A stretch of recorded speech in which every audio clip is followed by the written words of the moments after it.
நீங்கள் ஒரு காட்டில் நடந்து போயிட்டுருக்கீங்க. அப்போ திடீர்னு ஒரு கரடியை பார்க்குறீங்க. உங்கள் உடம்பு இப்போ இந்த கரடி கிட்டேருந்து ஓடுறதுக்காக உங்களை தயார் பண்ணுது. என்ன பண்ணுதுன்னா, உங்ககிட்ட அட்ரினலின் ரிலீஸ் பண்ணுது, சுகர் லெவல் இன்க்ரீஸ் பண்ணுது, பிளட் ப்ரெஷரை இன்க்ரீஸ் பண்ணுது, ஹார்ட் ரேட்டையும் இன்க்ரீஸ் பண்ணுது உங்கள் உடம்பு. நீங்களும் அந்த கரடி கிட்டேருந்து எஸ்கேப் ஆகிறதுக்காக ஓடுறீங்க. இந்த ஃபர்ஸ்ட் ஸ்டேஜ், அதாவது உங்கள் உடம்பு வந்து அந்த கரடி கிட்டேருந்து ஓடுறதுக்காக உங்களை தயார் பண்ணுது இல்லைங்களா, இதுக்கு பேர் அலார்ம் ஸ்டேஜ். இந்த அலார்ம் ஸ்டேஜ் முடிஞ்ச உடனே நீங்கள் அந்த கரடி கிட்டேருந்து ஓடுறீங்க. அந்த கரடியும் உங்களை துரத்திட்டு வருது. இதுக்கு பேர் ரெசிஸ்டன்ஸ் ஸ்டேஜ். இந்த ஸ்டேஜில் நீங்கள் வந்து ஸ்ட்ரெஸ்ஸை சண்டை போடுறதுக்கோ இல்லை ஸ்ட்ரெஸ்ஸுலேருந்து விட்டு விலகிறதுக்கோ நீங்கள் ரொம்ப டெஸ்பரேட்டாக ட்ரை பண்ணிகிட்ருக்கீங்க. நீங்கள் அந்த கரடி கிட்டேருந்து விலகிட்டீங்கன்னா உங்கள் உடம்பு உங்களை இம்மீடியட்டாக காம் பண்ணிவிடும். ஆனாலும் நீங்கள் கொஞ்சம் அலர்ட்டாக இருப்பீங்க. அதாவது அந்த கரடி திருப்பி வந்து உங்களை அட்டாக் பண்ணும் அப்படின்னு நினச்சிச்சின்னா நீங்கள் வந்து எஸ்கேப் ஆகிறதுக்கு தயாராக இருக்கணும்னு சொல்லி நீங்கள் கொஞ்சம் ப்ரிப்பேர்டாக இருந்தாலும் நீங்கள் காம் ஆவீங்க.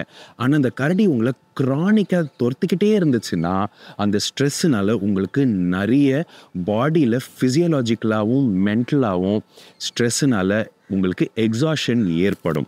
இதுக்கு பேர் எக்ஸாஷன் ஸ்டேஜ். இந்த எக்ஸாஷன் ஸ்டேஜில் உங்களால் இனிமேல் ஓட முடியாது அப்படின்னு சொல்லிட்டு நீங்கள் விழுந்துருவீங்க. இந்த மாடலுக்கு பேர் GAS மாடல், அதாவது ஜென்ரல் அடாப்டேஷன் சிண்ட்ரோம் அப்படின்னு இதை சொல்லுவாங்க. இந்த மாடலில் க்ரானிக்கான ஸ்ட்ரெஸ்ஸில் தொடர்ந்து இருந்துக்கிட்டே இருக்கிற மக்கள், அதாவது ஒரு ஸ்ட்ரெஸ்ஃபுல் ஜாபோ இல்லை ரொம்ப ஒரு ஸ்ட்ரெஸ்ஃபுல்லான ஒரு என்வாயர்மெண்ட், அதாவது மக்கள் எல்லாரும் ரொம்ப உங்களை ஸ்ட்ரெஸ் பண்ணி விடுற மாதிரி ஒரு இடத்துலையோ, இந்த மாதிரிலாம் க்ரானிக் ஸ்ட்ரெஸ்லேயே மக்கள் இருந்தாங்கன்னா நிறைய பாடியில் பிரச்சனைகள் உண்டாகும். இந்த ஸ்ட்ரெஸ்ஸுனால there is a very high chance of developing coronary heart disease, அதாவது இருதய நோய். இது டெவலப் பண்ணுறதுக்கு நிறைய வாய்ப்புகள் உண்டு.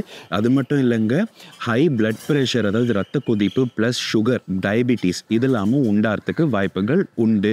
ஃபிசிக்கல் பிரச்சனை மட்டும் இல்லைங்க, இதனால உங்களுக்கு சைக்கலாஜிக்கலாகவும் நிறைய ப்ராப்ளம்ஸ் வரலாம். க்ரானிக் ஸ்ட்ரெஸ்ஸில் இருக்கிற மக்கள் they also develop anxiety, depression, நிறைய தலைவலி வரும் அவங்களுக்கு. இந்த மைக்ரைன் டைப் ஹெட்ஏக்ஸ் இல்லைனா வந்து ஸ்ட்ரெஸ் பேஸ்ட் ஹெட்ஏக்ஸ் நிறைய வரும். அது மட்டும் இல்லாமல் அவங்களால கான்சன்ட்ரேஷன் மற்றும் ஃபோக்கஸ் இதெல்லாமும் பண்ணுறதுக்கு ரொம்ப கஷ்டப்படுவாங்க இந்த மாதிரி ஸ்ட்ரெஸ்ஃபுல்லான சுச்சுவேஷனில் தொடர்ந்து இருந்துட்டு வரும்போது. என் பேர் அவினாஷ். இந்த மாதிரி நீங்கள் வந்து நிறைய மென்டல் ஹெல்த் பற்றி தெரிஞ்சுக்கணுன்னு ஆசைப்பட்டீங்கன்னா லைக் பண்ணுங்கள், ஷேர் பண்ணுங்கள், என் சேனலுக்கு சப்ஸ்கிரைப் பண்ணுங்கள். I'll see you in the next one.